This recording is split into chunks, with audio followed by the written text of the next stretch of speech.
5, 4, 3, 2, 1, 0.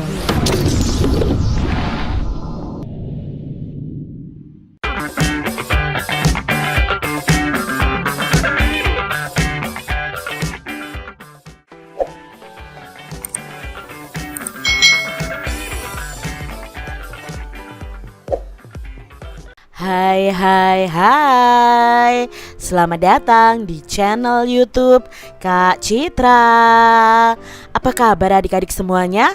Kak Citra berharap kalian dalam keadaan yang baik, sehat, dan siap untuk belajar ya. Hari ini kita akan belajar bersama-sama untuk mata pelajaran tematik kelas 5. Kita belajar di tema 2, udara bersih bagi kesehatan, subtema 1, cara tubuh mengolah udara bersih, pembelajaran yang ketiga. Mari adik-adik kita belajar dengan penuh semangat ya. Adik-adik yang hebat, semua makhluk hidup itu memerlukan oksigen untuk bernapas. Nah, oksigen itu tersedia melimpah jika lingkungan kita bersih dan banyak tumbuhan hijau. Menciptakan lingkungan bersih dan banyak tumbuhan hijau itu menjadi tanggung jawab kita. Di sini ada bacaan yang berjudul Hari Menanam Pohon. Mari kita simak bersama-sama adik-adik. Indonesia dikatakan sebagai paru-paru dunia. Sebutan itu disematkan karena di Indonesia ini terdapat hutan yang sangat luas. Daun-daun di hutan mengeluarkan oksigen yang berlimpah. Oksigen merupakan unsur penting bagi kehidupan. Namun sayangnya hutan kita semakin berkurang akibat kebakaran atau penebangan pohon di hutan secara liar. Oleh karena itu, pemerintah bersama rakyat berusaha mengurangi kerusakan hutan. Salah satu upaya yang dilakukan yaitu menanam kembali pohon di lingkungan. Tanggal 28 November diperingati sebagai Hari Menanam Pohon. Peringatan Hari Menanam Pohon pada tahun 2015 diawali sejak tanggal 26 November. Presiden melakukan penanaman pohon di Taman Hutan Rakyat Sultan Adam, Kalimantan Selatan. Ada 10.000 pohon ditanam di hutan itu. Pohon yang ditanam pun bermacam-macam, termasuk pohon-pohon yang buahnya dapat dimakan. Kita dapat berperan serta mengembalikan paru-paru dunia. Menanam pohon tidak hanya dapat dilakukan di hutan. Kita dapat menanam pohon di lingkungan sekitar kita. Semakin banyak pohon di lingkungan kita, semakin banyak pasokan oksigen bagi kehidupan. Adik-adik yang hebat, dari bacaan tadi ada beberapa pertanyaan yang akan kita jawab. Nah, di sini ada pertanyaan yang pertama, apa yang dilakukan? Dari bacaan tadi yang dilakukan adalah kegiatan yang dilakukan adalah menanam pohon. Lalu kapan kejadian menanam pohon itu? Nah, Hari Menanam Pohon itu diperingati setiap tanggal 28 November. Di mana kegiatan dilakukan? Ya, di Taman Hutan Rakyat Sultan Adam, Kalimantan Selatan. Lalu pohon apa yang ditanam? Nah, pohon yang ditanam itu bermacam-macam, termasuk pohon yang menghasilkan buah. Siapa yang melakukan penanaman pohon di sini? Nah, kegiatan menanam pohon dilakukan oleh Presiden. Mengapa kita harus menanam pohon adik-adik? Kita harus menanam pohon supaya kelestarian lingkungan terjaga dan ketersediaan oksigen berlimpah. Adik-adik yang hebat, adik-adik telah membaca bacaan Hari Menanam Pohon. Menjaga lingkungan sekitar dengan cara menanam pohon merupakan salah satu tanggung jawab kita sebagai warga negara ya. Nah, semua warga masyarakat mempunyai tanggung jawab dalam menciptakan kenyamanan dan keamanan lingkungan tempat tinggal. Nah, adik-adik, kita sekarang akan belajar tentang tanggung jawab sebagai warga masyarakat. Tanggung jawab merupakan sikap terpuji yang hendaknya dimiliki setiap individu, adik-adik. Sikap tanggung jawab itu mencerminkan nilai karakter setiap individu. Jadi karakter seseorang itu tercermin dalam sikap tanggung jawabnya, baik terhadap dirinya, orang lain, masyarakat, maupun bangsa dan negara. Apa makna tanggung jawab dan apa saja jenis tanggung jawab sebagai warga masyarakat? Samakah tanggung jawab dengan hak dan kewajiban sebagai masyarakat? Nah, orang yang bertanggung jawab dapat dikatakan sebagai orang yang berkarakter. Pertama, kita akan belajar tanggung jawab sebagai warga masyarakat. Nah, tanggung jawab itu melekat pada diri setiap manusia dimanapun ia berada, termasuk dalam masyarakat. Bagaimanakah ya makna tanggung jawab sebagai warga masyarakat? Nah, untuk memahami makna tanggung jawab sebagai masyarakat, secara urut perlu kamu pahami dulu pengertian tanggung jawab itu sendiri, lalu pengertian masyarakat, dan baru kalian memahami makna tanggung jawab sebagai warga masyarakat berikut ini. Yang pertama, pengertian tanggung jawab. Nah, dari tadi kita sudah membaca tentang tanggung jawab. Apa itu tanggung jawab? Nah, tanggung jawab itu merupakan salah satu nilai karakter bangsa yang diharapkan tertanam pada setiap individu, terutama peserta didik atau adik-adik semuanya.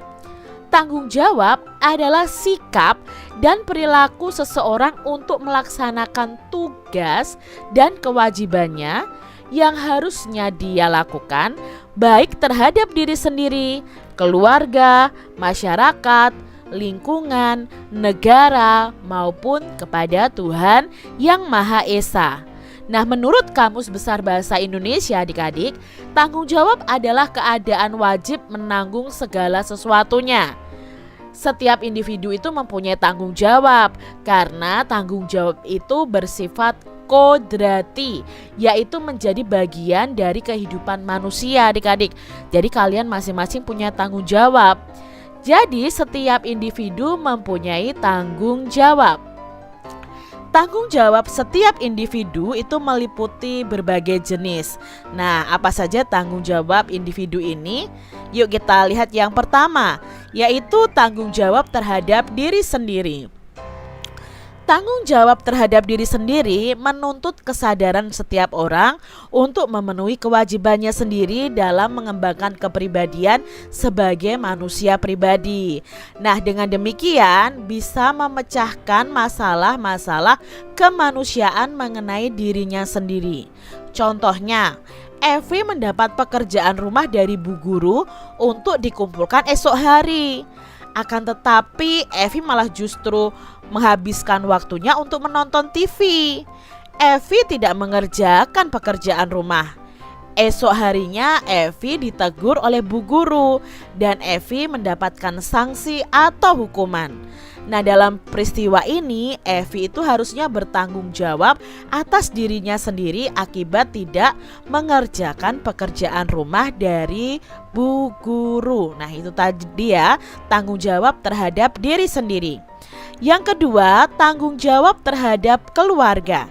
Nah, tanggung jawab terhadap keluarga itu menjadi tanggung jawab seluruh anggota keluarga, baik ayah, ibu maupun anak. Dalam sebuah keluarga, tanggung jawab anggota keluarga itu menyangkut upaya menjaga nama baik keluarga adik-adik, lalu meningkatkan kesejahteraan keluarga dan menjaga keselamatan. Contohnya, seorang ayah bekerja keras untuk menafkahi anggota keluarganya dan demi memenuhi kebutuhan pendidikan anaknya. ayah tersebut telah melaksanakan tanggung jawabnya sebagai kepala keluarga. Karena kepala keluarga itu kan tugasnya adalah bekerja mencari nafkah, itu adalah tanggung jawabnya. Nah, jika kalian sebagai seorang anak bersikap disiplin dan sungguh-sungguh dalam belajar, berarti kalian sudah melaksanakan tanggung jawab terhadap keluarga kalian. Jadi adik-adik, kalian harus rajin belajar dan disiplin. Sekarang tanggung jawab terhadap masyarakat. Nah, tidak ada seorang pun yang bisa hidup sendiri tanpa bantuan orang lain. Maka manusia disebut makhluk sosial adik-adik. Nah, hal ini sesuai dengan kedudukan manusia sebagai makhluk sosial. Atas dasar kebutuhan ini, seseorang itu melakukan komunikasi dengan orang lain sehingga terbentuklah masyarakat. Nah, dalam sebuah masyarakat, setiap anggota mempunyai tanggung jawab untuk ikut serta menjaga kelangsungan hidup warga masyarakat. Oleh karena itu, segala tingkah laku dan perbuatan setiap anggota masyarakat hendaknya dapat dipertanggungjawabkan kepada masyarakat. Contohnya nih, Pak Budi warga masyarakat Desa Sukamakmur. Nah, pada hari Minggu Pak Budi berencana pergi berlibur bersama keluarganya ke pantai. Akan tetapi pada hari Minggu yang sama, warga masyarakat Desa Sukamakmur akan mengadakan kerja bakti membersihkan selokan. Pak Budi sebagai warga masyarakat memutuskan untuk menunda acara berliburnya bersama keluarga karena Pak Budi harus ikut bekerja bakti. Nah, tindakan Pak Budi ini termasuk mencerminkan sikap tanggung jawab sebagai warga masyarakat. Lalu berikutnya ada tanggung jawab terhadap bangsa dan negara. Nah, setiap orang yang tinggal dan menetap dalam sebuah negara akan terikat oleh aturan hukum dari negara tersebut adik-adik. Oleh karena itu, segala pikiran, perbuatan, tindakan, dan tingkah laku manusia itu harus sesuai dengan norma-norma atau aturan yang berlaku dalam negara tersebut. Nah, individu itu sebagai warga negara hendaknya juga mempertanggungjawabkan segala tindakannya dan tingkah lakunya kepada bangsa dan negara. Nah, contohnya anggota tim nasional bulu tangkis Indonesia berusaha sekuat tenaga untuk mengharumkan nama bangsa Indonesia. Nah, mengharumkan nama baik bangsa Indonesia di mata dunia itu menjadi tanggung jawab setiap warga negara Indonesia. Lalu berikutnya ada tanggung jawab terhadap Tuhan. Nah, Tuhan itu menciptakan manusia itu sebagai makhluk yang paling sempurna ya adik-adik, karena mempunyai akal dan pikiran. Oleh karena itu, Tuhan menurunkan ajaran berupa perintah dan larangan bagi makhluknya, khususnya bagi manusia tentunya. Nah, manusia itu bertanggung jawab untuk beribadah, ya, menjalankan perintah Tuhan dan menjauhi larangannya. Jadi, contoh tanggung jawab manusia terhadap Tuhan Yang Maha Esa antara lain beribadah sesuai agama yang dianutnya. Lalu sekarang tadi pengertian tanggung jawab dan jenis-jenis tanggung jawab. Sekarang kita belajar pengertian masyarakatnya. Nah, di atas kalian telah pahami tentang bentuk tanggung jawab individu terhadap masyarakat. Apa yang disebut dengan masyarakat? Nah, menurut Kamus Besar Bahasa Indonesia, masyarakat itu adalah sejumlah manusia dalam arti seluas-luasnya dan terikat oleh suatu kebudayaan yang mereka anggap sama. Jadi dalam sebuah masyarakat terdapat aturan-aturan yang harus dipatuhi oleh setiap warga masyarakat. Nah, pelaksanaan kewajiban mematuhi aturan-aturan dalam masyarakat ini menjadi tanggung jawab setiap warga masyarakat adik-adik. Lalu tanggung jawab sebagai warga masyarakat itu apa? Nah, berdasarkan pengertian tanggung jawab dan masyarakat itu dapat disimpulkan makna tanggung jawab sebagai warga masyarakat. Tanggung jawab sebagai warga masyarakat adalah tugas dan kewajiban yang harus dilaksanakan seseorang dalam kedudukannya sebagai warga masyarakat. Hidup bersama dalam masyarakat berarti hidup dengan orang lain dalam suatu tempat tertentu dan mempunyai kepentingan tertentu. Hidup bersama dalam masyarakat itu sangat penting karena Tuhan menciptakan manusia untuk saling melengkapi, saling membantu, dan saling menyayangi. Nah, setiap orang tidak bisa hidup tanpa orang lain. Sejak dalam kandungan sampai mati, setiap orang membutuhkan pertolongan orang lain. Kamu akan bahagia nih jika kamu bisa menjalin hubungan baik dengan orang lain dalam lingkungan masyarakat. Nah, untuk menjaga hubungan baik dalam kehidupan masyarakat, setiap anggota masyarakat hendaknya sadar akan tanggung jawabnya sebagai warga masyarakat. Nah, adik-adik, kalian sudah tahu tadi ya tentang warga masyarakat, lalu kita juga tahu tentang tanggung jawab kita sebagai warga masyarakat. Adik-adik, salah satu contoh pelaksanaan tanggung jawab warga masyarakat adalah mengikuti pemilihan pimpinan di lingkungannya. Misalnya nih, pemilihan ketua RT, pemilihan ketua RW atau kepala desa. Setiap warga masyarakat yang memenuhi syarat itu dapat ikut memilih atau dipilih menjadi ketua RT, ketua RW atau kepala desa. Nah, apabila di lingkungan tempat tinggalmu terjadi peristiwa pemilihan ketua RT atau ketua RW atau kepala desa, lakukan kegiatan berikut ini adik-adik. Coba tanyakan kepada orang tua kalian mengenai waktu dan pelaksanaannya. Hadirilah acara pemilihan itu adik-adik. Lalu perhatikan dengan seksama pelaksanaan pemilihan ketua RT, RW atau kepala desa di tempat tinggalmu. Lalu catatlah jalannya pelaksanaan itu ya, pelaksanaan acara pemilihan ketua RT, RW atau kepala desa. Lalu kalian buat laporan pengamatan pemilihan ketua RT, ketua RW atau kepala desa. Nah, di sini Kak Citra beri contoh laporan pengamatan pemilihan ketua RW. Nah, misalnya nama kalian siapa? Hasilnya adalah ini misalnya ya, pengamatan 1. Calon ketua RW-nya ya, misalnya Bapak ini. Jumlah pemilihnya dalam satu RW ada 365 orang. Tempat pemilihannya di balai warga. Berikutnya hasil pemilihannya seperti ini. Bapak Budi Santoso mendapatkan 80, Bapak Agus Hirmawan mendapatkan 90 suara, dan Bapak Bakri Widodo mendapatkan 195 suara.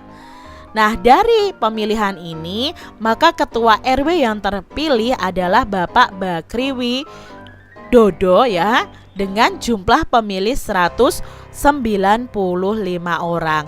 Ini contoh saja dari Kak Citra.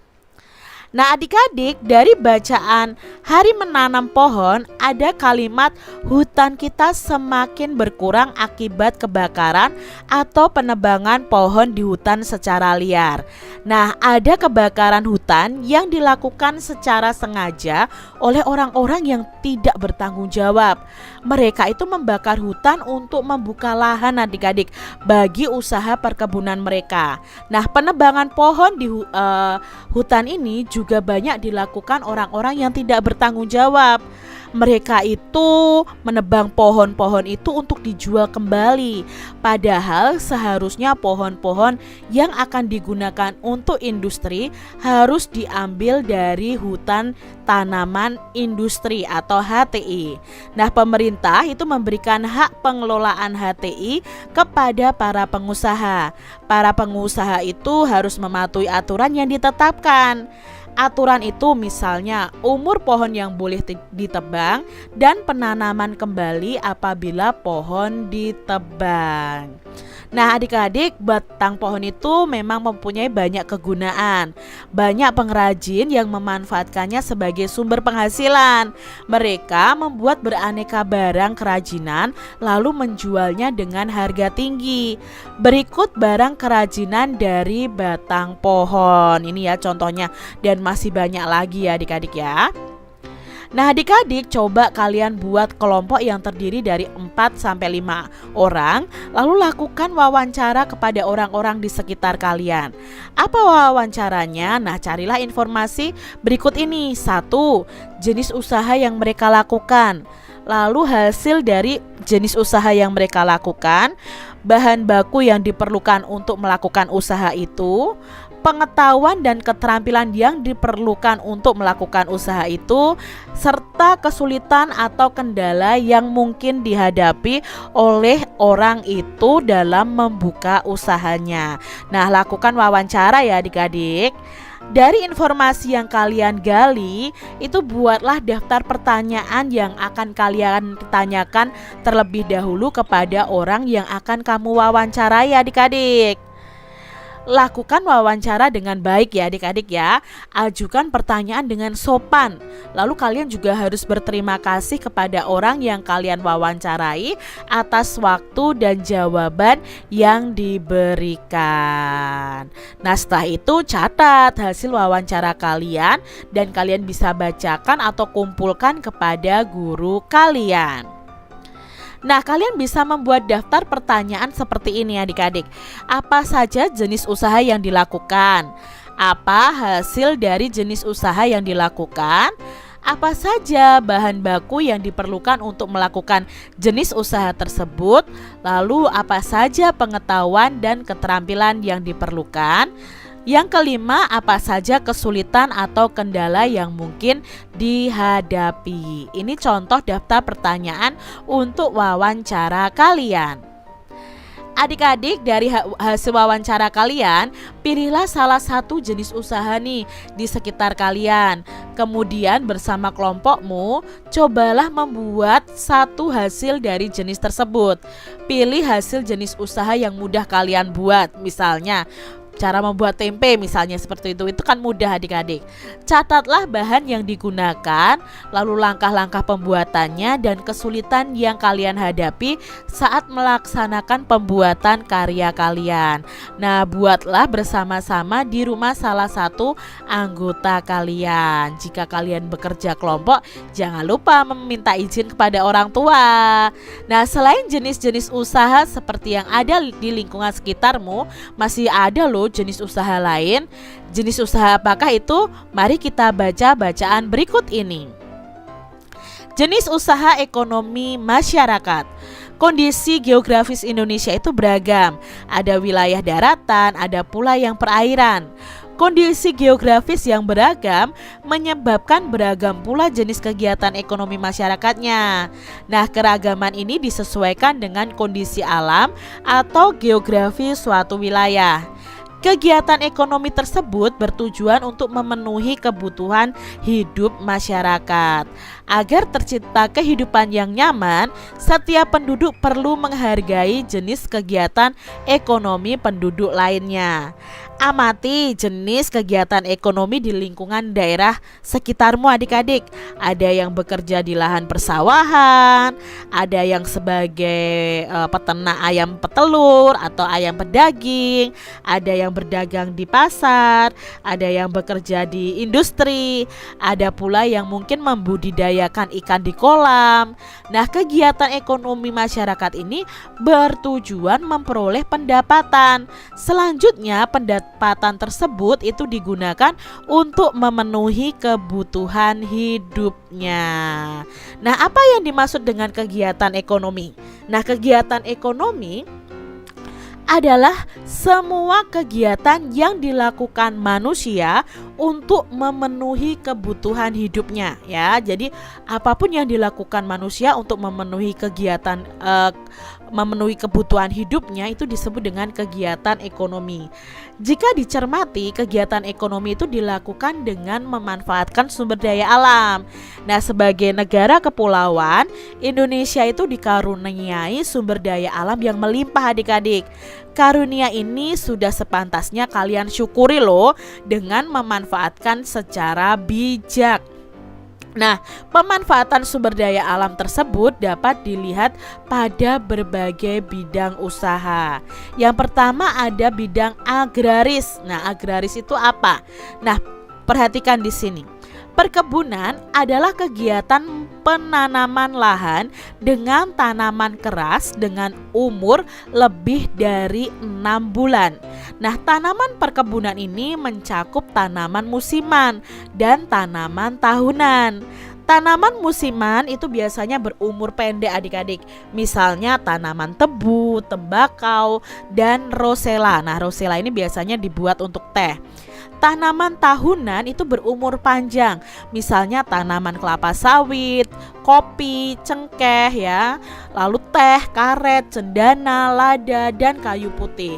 Nah, hasil perkebunan di Indonesia ini menjadi komoditas unggulan ekspor atau dikirim ke luar negeri. Nah, adik-adik, dalam usaha peningkatan hasil agraris ada beberapa istilah nih adik-adik. Nah, apa arti istilahnya? Yuk kita cari tahu bersama-sama. Yang pertama adalah intensifikasi. Apa itu intensifikasi? Nah, intensifikasi adalah pengolahan lahan pertanian dengan sebaik-baiknya dengan menggunakan beberapa macam sarana atau panca usaha tani. Nah, bagaimana caranya? Nah, yang pertama penggunaan pengairan irigasi, penggunaan pupuk baik pupuk kandang, pupuk hijau maupun pupuk buatan. Lalu penggunaan bibit unggul ya. Lalu ada penggunaan obat pemberantas hama. Lalu ada bimbingan dan penyuluhan melalui bimbingan massal dan intensifikasi massal. Jadi panca itu 5. Nah, seharusnya ini yang nomor 1, 2, 3, 4, 5. Lalu istilah yang kedua adalah ekstensifikasi. Ekstensifikasi pertanian adalah usaha untuk memperluas lahan pertanian dengan cara membuka lahan pertanian yang baru. Lalu ada diversifikasi, itu adalah usaha memperbanyak kegiatan pertanian dan jenis tanaman pada suatu lahan pertanian. Misalnya seorang petani di samping bertani juga beternak ayam atau bertani sambil memelihara ikan di kolam. Lalu ada rehabilitasi. Nah, rehabilitasi pertanian adalah upaya untuk menyuburkan kembali tanah dan memperbarui cara-cara bertani serta mengganti tanaman tua dengan tanaman muda adik-adik ya. Mengganti tanaman lama dengan jenis tanaman yang baru yang lebih produktif. Lalu ada mekanisasi. Mekanisasi pertanian adalah pengolahan tanah dengan menggunakan mesin-mesin karena lahan pertaniannya luas sehingga tenaga manusia dan hewan itu kurang memadai. Nah, ini tadi ya 5 istilah dalam usaha peningkatan hasil agraris. Nah, Indonesia ini dikenal sebagai negara agraris. Sebutan ini disebabkan karena banyak penduduknya yang bermata pencaharian sebagai petani. Usaha agraris itu meliputi kegiatan pertanian dan perkebunan. Sektor usaha agraris itu terdapat di daerah pedesaan dan pegunungan. Berbagai jenis tanaman itu tumbuh subur dan menghasilkan banyak bahan pangan. Bagaimana cara meningkatkan hasil produksi sektor agraris? Nah, ada banyak cara yang dapat dilakukan, di antaranya tadi intensifikasi, ekstensifikasi, diversifikasi, rehabilitasi, dan mekanisasi. Berikutnya adalah peternakan. Nah, peternakan ini adalah kegiatan usaha budidaya hewan yang diambil hasilnya. Hasil peternakan itu ada daging, telur, susu, kulit, dan bulu. Jenis peternakan itu dapat dibedakan sebagai berikut adik-adik. Yang pertama adalah peternakan hewan kecil. Misalnya yang diternak adalah kelinci, kambing, domba, dan biri-biri. Lalu ada peternakan hewan besar, misalnya sapi, kerbau, dan kuda. Lalu ada peternakan unggas, misalnya ayam, itik, burung, dan puyuh. Kegiatan peternakan itu dapat dilakukan dalam skala kecil ataupun besar. Usaha peternakan skala kecil ini biasanya dilakukan oleh penduduk.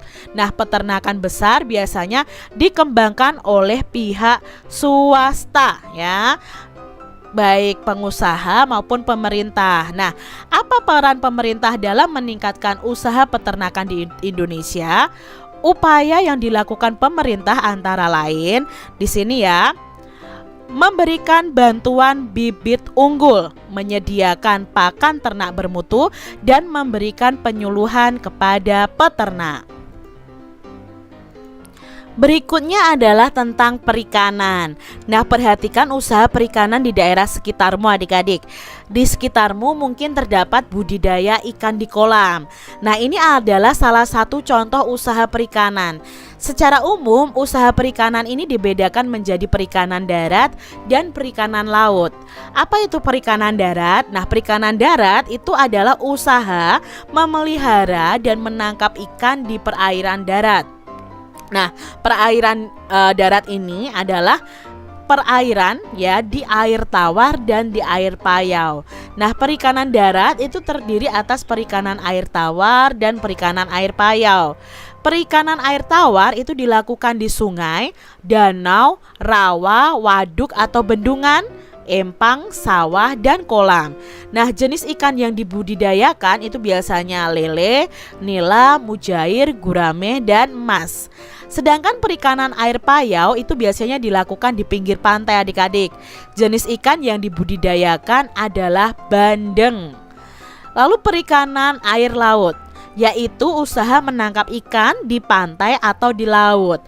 Nah, di Indonesia upaya penangkapan ikan di laut itu dilakukan oleh nelayan tradisional. Saat musim ikan, nelayan ini akan memperoleh banyak hasil tangkapan laut ya adik-adik ya. Misalnya ada udang, kerang, rumput laut, mutiara, dan garam.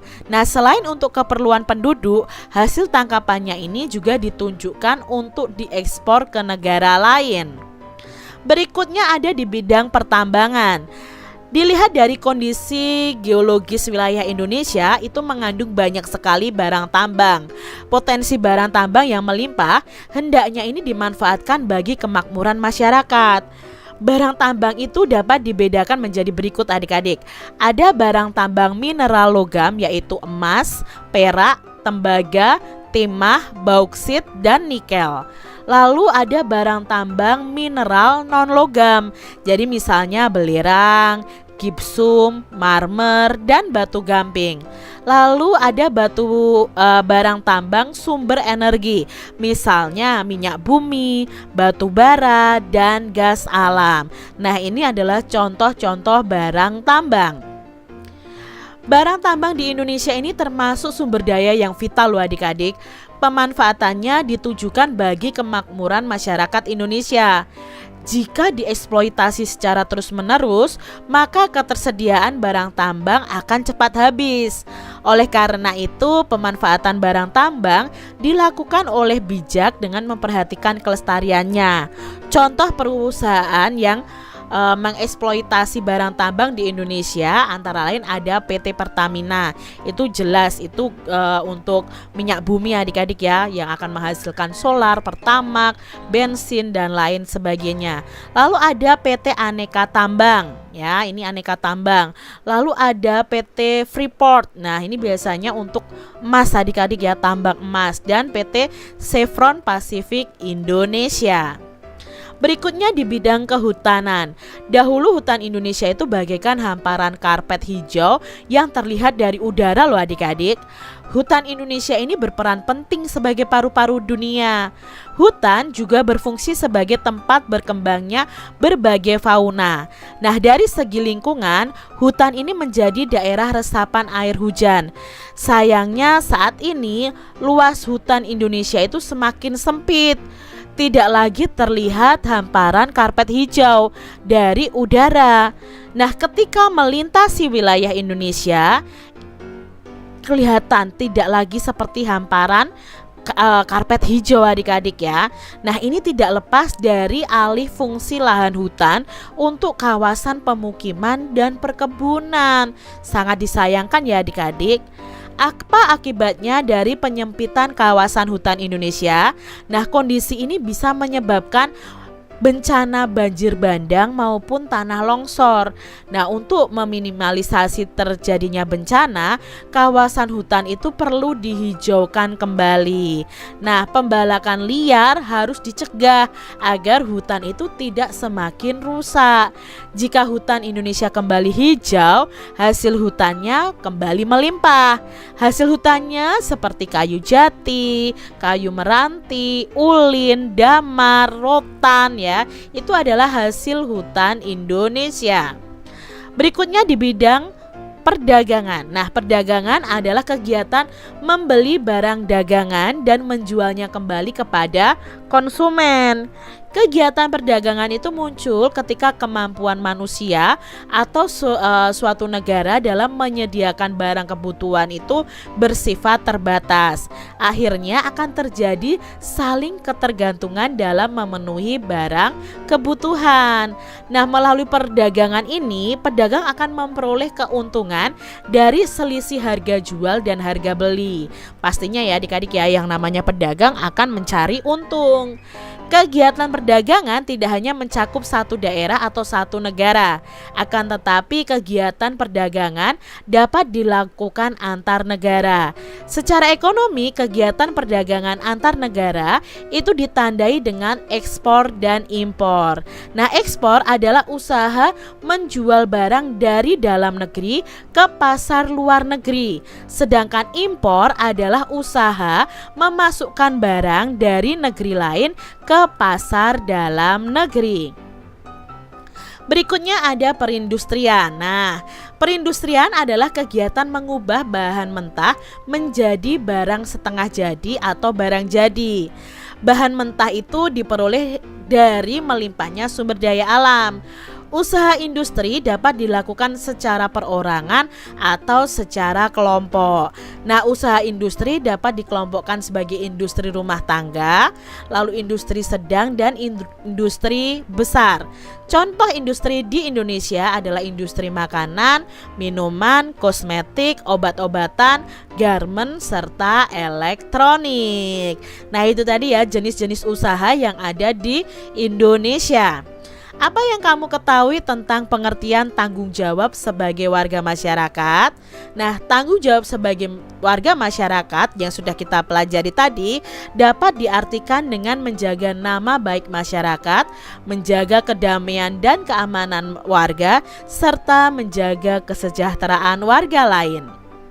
Lalu, jenis usaha apa saja yang ada di lingkungan sekitar kalian? Pasti jawabnya berbeda-beda adik-adik. Mungkin ada yang pengrajin tradisional, ada usaha makanan, usaha kain batik, pedagang, usaha isi ulang air minum, usaha apapun yang ada di sekitar kalian. Mungkin petani, nelayan, mungkin di bidang industri dan lain sebagainya. Nah, demikian tadi adik-adik pembahasan kita di tema 2, subtema 1 pembelajaran yang ketiga. Agak panjang ya adik-adik karena ada bacaannya. Semoga kalian paham apa yang Kak Citra sampaikan dan sampai jumpa lagi di video pembelajaran Kak Citra selanjutnya. Tuhan memberkati. Jangan lupa tekan tombol subscribe, lalu tekan loncengnya, tekan juga tombol like, lalu share ke media sosial kalian. Jangan lupa untuk ikuti media sosial Kak Citra. Terima kasih.